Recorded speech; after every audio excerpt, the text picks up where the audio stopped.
he had brought into the faith. We hear that he had placed hands on his head, meaning he ordained him.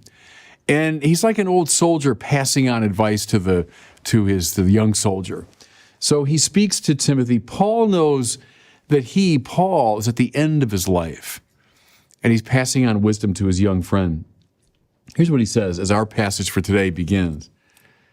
I'm already being poured out like a libation. Now, we won't get this right away, but people in the ancient world knew what he meant. So in a Roman context, a libation was a kind of a drink offering that you would make at the end of the meal. So it's a little tribute to the gods. You take a bit of wine or something and you pour it on the ground. There was a Jewish version, which after a burnt offering, a bit of wine and oil was poured on the altar.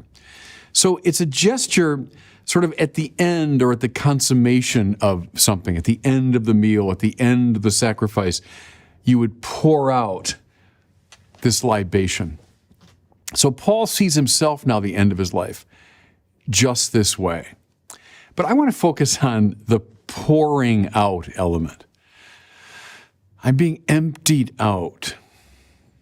How did Paul see his life? Well, when he was a young man, like a lot of young men, he probably saw it as a filling up process. So Paul was, zealous for the traditions of his elders. Paul wanted to accomplish great things within his Jewish context. He probably wanted to fill himself up with fame and with accomplishment and so on. But what did he see once he met Christ? None of that mattered. In fact, didn't he tell us, I consider all that rubbish compared to my knowledge of Christ? And he saw his life, therefore, as modeled after that of Jesus. Though he was in the form of God, Jesus did not deem equality with God a thing to be grasped at, but rather he emptied himself, being born in the likeness of men. Christian life is not, listen, a filling up. There's the great lie, by the way, and you see it everywhere in our culture. The great lie is, I'm like this empty cage, and I have to just fill it up with stuff. That's how I'll be happy. I'm unhappy, and I'll tell you the reason is I don't have enough of, I'll fill in the blank, whatever it happens to be. It's wealth, it's honor, it's privilege, it's position, it's degrees, it's money, whatever it is. And I just got to fill my cage up with enough, I'll be happy.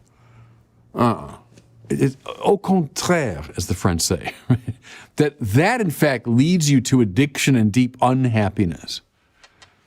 Rather, I'm being poured out like a libation. The good life is not one that's filled up with stuff, it's one that's emptied out. To love is to will the good of the other. It changes your whole life, your whole perspective when that sinks in. That's exactly what Jesus means by metanoia, going beyond the mind you have.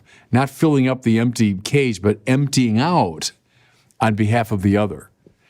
I think I've quoted it before, but it's worth quoting again from my mentor, Cardinal George.